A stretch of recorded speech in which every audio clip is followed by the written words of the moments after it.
Hi, welcome to the next session of Business Economics of your SYBCom. In this session, as I have said you earlier, that we will be dealing with the difficulties and limitation of national calculation of national income.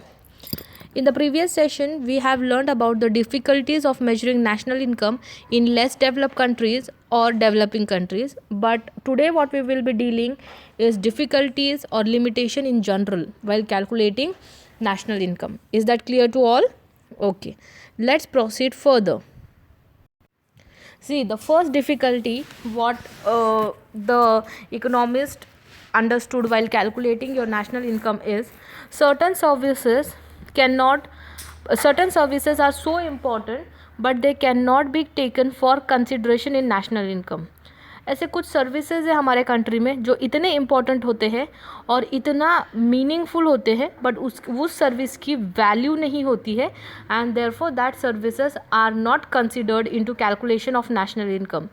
For example like a housewife working, जो housewife का काम है जो वो घर में करती है तो उस काम हाउसवाइफ जो अपना काम करती है घर में वो पूरे दिन भर करते रहती है and once you hire someone you have to pay for that, right, but you don't pay for your wife who works till right from the sun till the moon ends. जब तक वो काम करती रहती है बट उसका कोई payment नहीं दिया जाता. तो ऐसी हाउसवाइफ जो दिन भर काम करती है आपके घर में और उसकी सर्विस का कोई भी एक्सचेंज नहीं होता है, कोई भी पैसे नहीं आते हैं, तो at that time it is considered as such service whose value cannot be considered for taking national income's valuation. Is that clear to all? Okay. Next one we have is the calculation of depreciation is a difficult matter. अभी depreciation जब हम calculate करते हैं country में, हम बोलते हैं कि नेशनल इनकम कैलकुलेट करते वक्त depreciation कैलकुलेट करना चाहिए और depreciation के कैलकुलेशंस के बाद ही हमें नेट जो भी है वो मिलता है for calculation of national income. But my dear students, depreciation तो ज़रूरी है, डिडक्शंस तो ज़रूरी है, because every now and then your assets value goes on decreasing when it is being used due to wear and tear of it. But my dear students, remember one thing, there is no specific method or no specific format which is being utilized and therefore it is very important. क्यों important है? पहली बात तो हम national income calculate करते हुए depreciation consider करते हैं माय डियर स्टूडेंट्स, लेकिन हम एक पर्टिकुलर मेथड और पर्टिकुलर वे नहीं अडॉप्ट करते हैं कैलकुलेशन के लिए. कुछ कंपनीज़ होती है जो रिड्यूस डाउन मेथड अप्लाई करती है, कुछ कंपनीज़ होती है जो फिक्स्ड इंस्टॉलमेंट मेथड अप्लाई करती है. जो कंपनीज रिड्यूस डाउन अप्लाई करती है तो उनका डेप्रिसिएशन का वैल्यू अलग आ जाता है, जो कंपनी फिक्स्ड इंस्टॉलमेंट यूज़ करती है उनका डेप्रिसिएशन अलग आ जाता है. And therefore while calculating national income the exact value of your exact value to be deducted for depreciation is not accurately find it out. Accurately हम उसको फाइंड नहीं कर सकते and therefore this become one of the limitation और one of the difficulty while calculating your national income. पहली वाला क्या है? पहले वाला है कि हाउसवाइफ के जो सर्विसेज है, जो इतने इंपॉर्टेंट सर्विसेज है, जो हाउसवाइफ दिन और रात आपके घर में काम करती है but she don't get a single penny for that and that service is free of cost service what she do. But ultimately उसका मार्केट प्राइस होना चाहिए बट हम उसको मार्केट प्राइस के हिसाब से पे करते नहीं है या फिर we don't pay our wife's who is working at home a single penny and therefore the such services cannot be considered into calculation of our national income. Second वाला है कि डेप्रिसिएशन का कैसा है कि हमारे कंट्री में या फिर कंट्रीज़ में क्या किया जाता है, फिक्स्ड मेथड या फिक्स्ड मेथड अडॉप्ट किया नहीं जाता है या फिक्स्ड परसेंटेज पे चार्ज किया नहीं जाता है. Different companies, different fundas and different rules they adopt for calculating depreciation and that is why it becomes one of the limitation for calculating national income. Next one we have is it is easy to calculate the value of inventory like raw material, semi finished goods. It is not easy to calculate the value of raw material, semi finished goods and goods in process. अभी देखो क्या होता है कि जैसे हमारे लिए depreciation is difficult task, वैसे ही हमारे लिए इन्वेंट्रीज़ का क्लोजिंग स्टॉक की वैल्यू फाइंड करना, फिनिश गुड्स की वैल्यू फाइंड करना, फिर वर्क इन प्रोग्रेस की क्लोजिंग वैल्यू फाइंड आउट करना भी डिफ़िकल्ट होता है। क्यों? क्योंकि हमें पता नहीं चलता है कि उसको कॉस्ट प्राइस पर वैल्यूएट करें या मार्केट प्राइस पर वैल्यू करें हम, बट अकाउंटिंग स्टैंडर्ड के हिसाब से उसको विच एवर इज़ लेस के हिसाब से वैल्यूएट करते हैं, बट ये होना नहीं चाहिए and it goes a difficult part. Therefore it is said as calculation of national income में जो थर्ड डिफ़िकल्टी होती है वो है कि हमें हमारे inventories, closing stocks, raw material, WIP के प्रॉपर वैल्यूएशन करना पॉसिबल नहीं होता है। Next one we have here is it is very difficult to distinguish between the final and intermediary goods. मतलब कि हमारे कंट्री में ही नहीं बल्कि हर कंट्रीज़ में क्या होता है, फाइनल गुड्स क्या है और इंटरमीडियरी गुड्स क्या है, ये डिस्टिंग्विश ही नहीं कर पाते हम लोग प्रॉपरली। कभी उसको हम फाइनल में कंसिडर करते हैं, कभी हम उसको इंटरमीडियरीज़ में कंसिडर करते हैं, ऐसा नहीं होना चाहिए। और कभी कभी क्या होता है कि अभी कुछ चीज़ें ऐसी होती है जो हम इंटरमीडियरी में लेते हैं ये साल में, अगले साल में हम उसको फाइनल में कंसिडर करते हैं। अगले साल में अगर फाइनल में कंसिडर किया तो कुछ नेक्स्ट ईयर के बाद उसको हम बोले नहीं नहीं नहीं ये तो फाइनल में नहीं आना चाहिए, ये तो इंटरमीडियरी में आना चाहिए, and therefore the proper calculation of national income नहीं हो पाता है।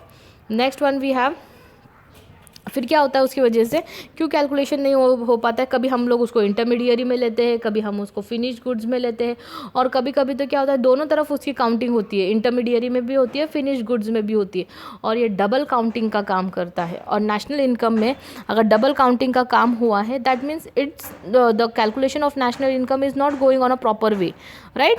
Okay, next one we have the measurement of national income in terms of money sometimes give the measurement of national income in terms of money sometimes give particular result. For example, if a man employs does not give particular result. अभी देखो क्या होता है कि जब हम लोग बोलते हैं कि नेशनल इनकम हमेशा मॉनेटरी वैल्यू में मेजर करना चाहिए, मॉनेटरी वैल्यू में मेजर करना चाहिए, बट कभी कभी क्या होता है, देखो अगर हमारे घर में हमारे पास एक मेड है, ठीक है, जो हमारे काम कर रही है, या फिर मेरी एक ऑफिस कलीग है जो मुझसे हमारे पास काम कर रही है, बट अल्टीमेटली वो हमें इतनी पसंद आ जाती है कि हम उसको मैरी कर लेते हैं।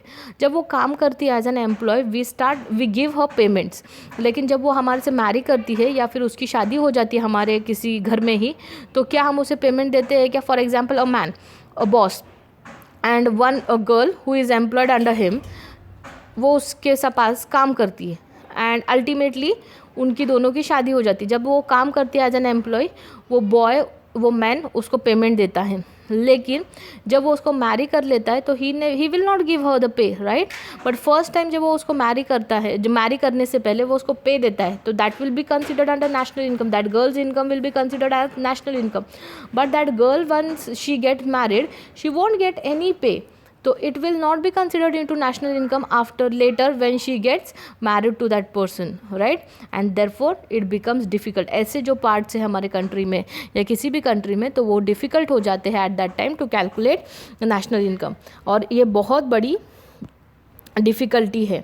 नेशनल इनकम विल रिड्यूस, और इसकी वजह से क्या होता है, देखो पहले उसको इनकम मिलती थी तो नेशनल इनकम बढ़ता था, बट लेकिन once she get married and therefore once she get married to that person and that person stops paying her, तो नेशनल इनकम ऑटोमेटिकली रिड्यूस हुआ, एंड देयरफॉर ये नेशनल इनकम के लिए वन ऑफ द डिफ़िकल्टी हो गई। Next one is the income drawn from illegal activities are not included in national income, but this may be from productive occupation which may be valued for the society. अभी देखो कुछ ऐसे activities होते हैं जो society के लिए बहुत वैल्यूड होते हैं, ठीक है, सोसाइटी के लिए वैल्यूड होते हैं, ऑक्यूपेशनल एक्टिविटीज़ होते हैं, कंजम्पशन के लिए यूज़ किया जाता है, लेकिन उसका शोकेश में कभी भी प्रॉपर कैलकुलेशन नहीं होता है इन टर्म्स ऑफ मनी। क्यों नहीं होता है? Because that are all illegal activities. Businessman what they do to avoid from taxes, to avoid from paying government taxes to the government, वो अपने जो एक्टिविटीज़ है वो ब्लैक एंड वाइट पर नहीं दिखाते हैं, and once they don't show their money into black and white, that money is not been considered for calculation of national income, and that activities are considered as illegal activities। और इसीलिए जो illegal activities है जो paper के बाहर या paper से छुपकर होती है, वो एक्टिविटीज़ तो ऐसे एक्टिविटीज़ जो ब्लैक एंड वाइट पर नहीं आते हैं उसको इलीगल कंसिडर्ड किया जाता है, और वैसे इलीगल एक्टिविटीज़ जो है वो नेशनल इनकम के कैलकुलेशंस के लिए बिल्कुल भी यूज़ किया नहीं जाता है, and therefore that illegal activities are not taken into consideration for calculating your national income. और ये नेशनल इनकम अगर वो कैलकुलेशन के लिए क्यों नहीं लेते, बिकॉज वो ब्लैक एंड वाइट पर है क्या, अगर ब्लैक एंड वाइट पर नहीं है, रिकॉर्ड्स में नहीं है, तो वो इलीगल हो जाती है, राइट। नेक्स्ट वन है, और वो बच जाती है, और बचने की वजह से हम उसको नेशनल इनकम में कैलकुलेट नहीं ले पाते, और नेशनल इनकम में नहीं ले पाते हैं, इसलिए हमारा नेशनल इनकम का कैलकुलेशन मैसी हो जाता है। Next one we have is The most important difficulty in measurement of national income is difficulty in defining the nation. अभी देखो हम लोग बोलते हैं कि नेशनल इनकम जब करते हैं हम लोग कैलकुलेट, तो हम क्या बोलते हैं, income earn from the residents, या फिर income earn from the resident who stays in abroad. तो कभी हम बोलते हैं कि only with in the boundaries, कुछ कंसेप्ट में हम बोलते हैं outside the boundaries also.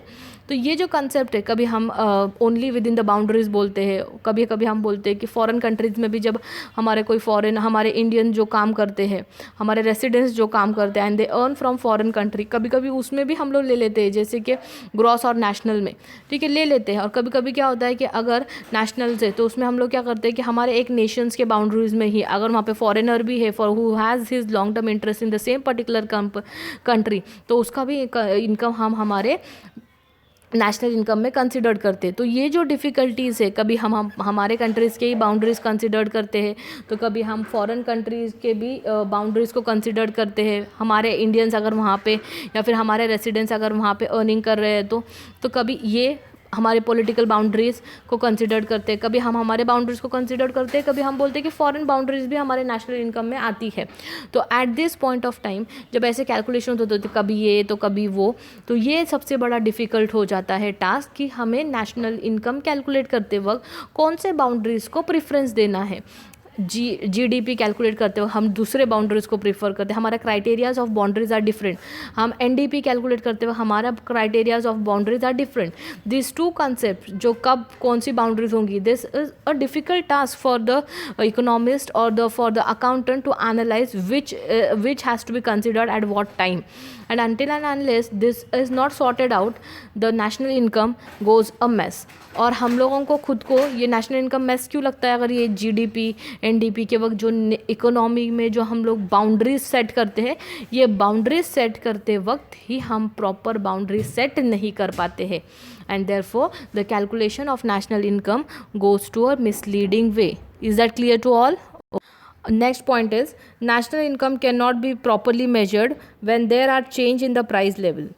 To overcome this difficulty, one can introduce the concept of real income. अभी क्या होता है देखो, नेशनल इनकम में जब भी प्राइस लेवल में चेंजेस होते हैं, price level means the general price level which is accepted all over the country for a particular period of time for a particular product. जब ये प्राइस लेवल चेंज होता है तो calculation of national income becomes very difficult, क्योंकि देखो क्या होता है कि प्राइस लेवल अभी कुछ और है, 2 मंथ्स के बाद कुछ और होगा, और जब हम नेशनल इनकम एक्चुअली कैलकुलेट करते हैं उस वक्त शायद प्राइस लेवल कुछ और होगा, राइट।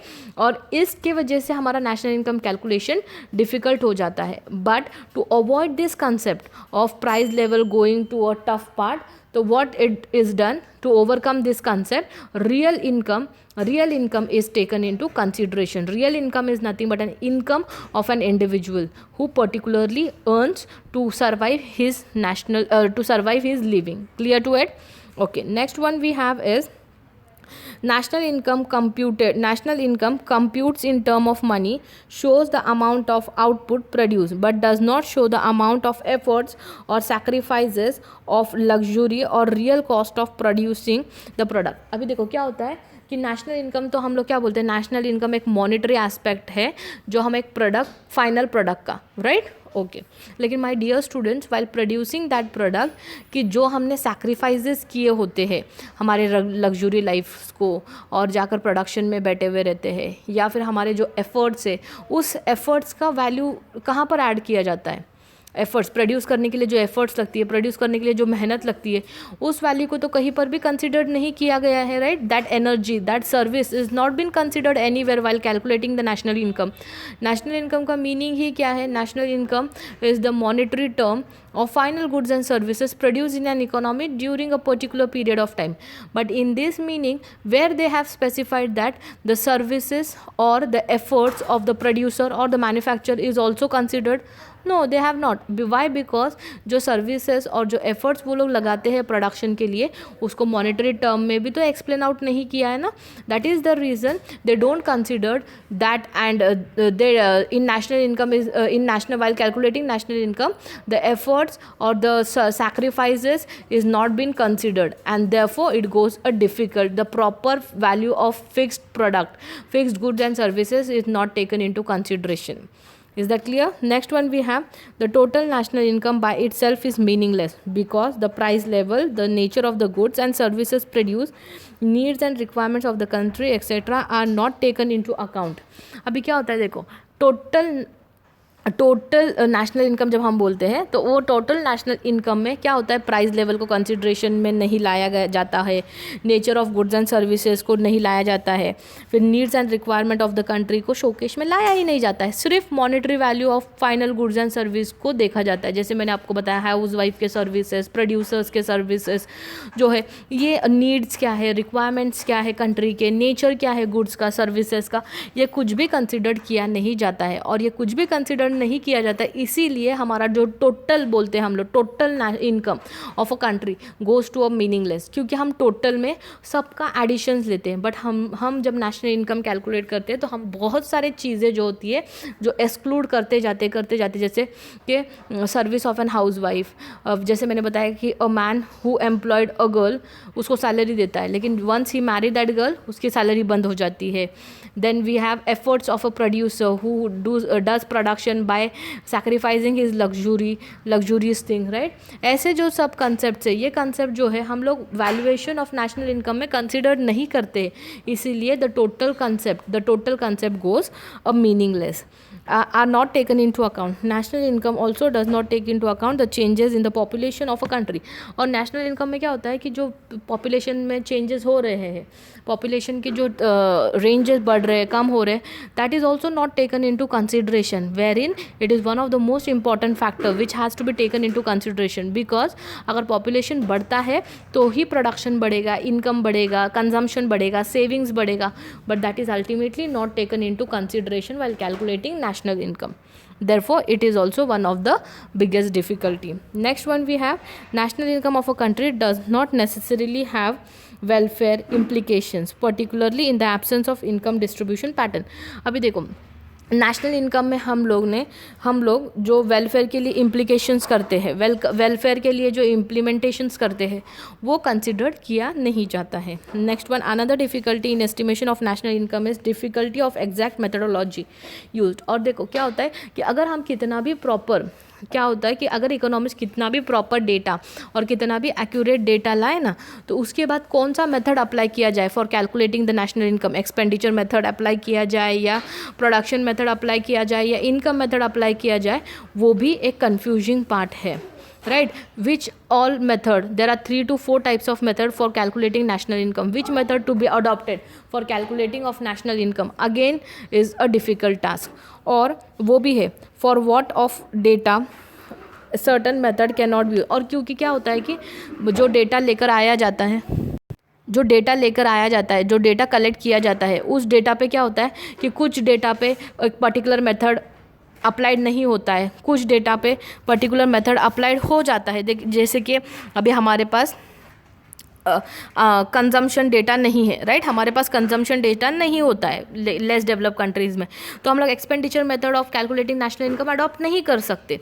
तो ऐसे ही कौन सी कंट्री कौन सा मेथड अडॉप्ट कर सकती है, depends upon the data, right. Data वो कैसे अवेल करते हैं डेटा, और हमारा डेटा भी एग्जैक्ट नहीं होता है, बट देन टू कि जो मेथड हम अडॉप्ट करते हैं, सब कंट्रीज सेम मेथड तो अडॉप्ट नहीं करते, एंड सेम कंट्री क्योंकि डेटा कलेक्टिंग द डेटा जो मेथड होता है वो भी डिफरेंट होता है, the way they collect the data, the criterias on which they collect the data are also different, and therefore the calculation of national income of different countries goes to a different level because of adopting different method, because of the criteria adopted for gathering the data for calculating national income too. Next one we have is non-availability of statics data is itself a very serious problem in estimation of national income. अभी देखो national income calculate करते वक्त बहुत से countries ये problem face करते हैं कि उनके पास एक प्रॉपर स्टैटिस्टिकल डेटा नहीं होता है। स्टैटिस्टिकल डेटा नहीं होने के बावजूद नहीं होता है, इसीलिए एक proper calculation of national income नहीं हो जाता है, and therefore that goes a difficult task. अगर यूनिवर्सिटी में क्वेश्चन आपको पूछा जाता है कि एक्सप्लेन नेशनल इनकम, अगर आपको बोला गया question explain national income and the difficulties and limitations of calculating national income, तो माय डियर स्टूडेंट्स पहले आपको नेशनल इनकम का मीनिंग लिखना है, पहले नेशनल इनकम का मीनिंग लिखना है, फिर difficulties and limitation of national income, measuring national income जो आज मैंने पढ़ाया वो लिखना है, and then special difficulties in less developed countries faced by the less developed countries while calculating national income वो लिखना है, and this all will be coming for 10 marks. Is that clear to all? Okay, and this is one of the easy answer and most likely answer asked by your university exam. So my students, please prepare it on a proper basis, and if you have any doubt just pin me on my email ID provided to you by the college. Thank you all.